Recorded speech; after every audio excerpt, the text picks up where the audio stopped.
Listening Activity 4.1.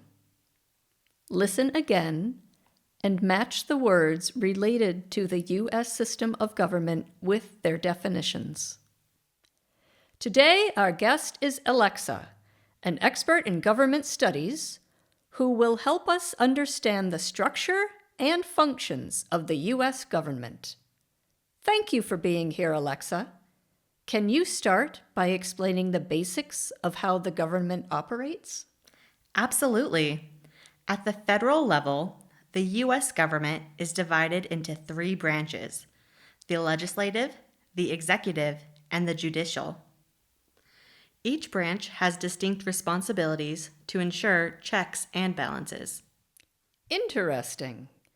What specifically makes up the legislative branch? The legislative branch consists of Congress, which is divided into two parts, the Senate and the House of Representatives. And who leads the executive branch? The president heads the executive branch, managing different departments and agencies. The president also serves as the commander-in-chief of the armed forces. And the judicial branch? The judicial branch is led by the Supreme Court. It interprets the Constitution and settles legal disputes. Does this structure exist only at the federal level? No. Each state has its own government that mirrors this structure.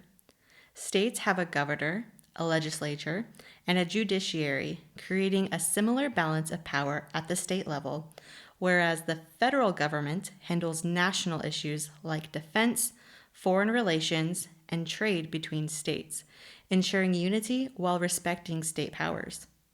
So, are there even more levels below the state government? Yes, there are local governments in counties and cities.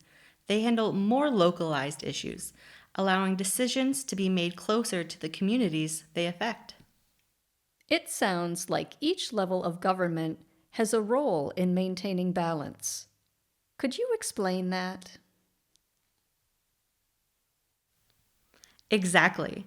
The system is designed to ensure that power is divided and balanced between the federal and state governments. This prevents any single branch from becoming too powerful, maintaining accountability. And how does the system benefit citizens? It protects citizens' rights by promoting democracy and enforcing the rule of law. By having a structured government, citizens can have their voices heard and feel confident their rights are safeguarded. Why is it important for people to understand how the government works? Knowing how the government operates empowers citizens. It helps people make smart choices, get involved in democracy, and push for change when needed. Thank you, Alexa, for breaking it down so clearly. This helps clarify how the U.S. government functions and why understanding it matters.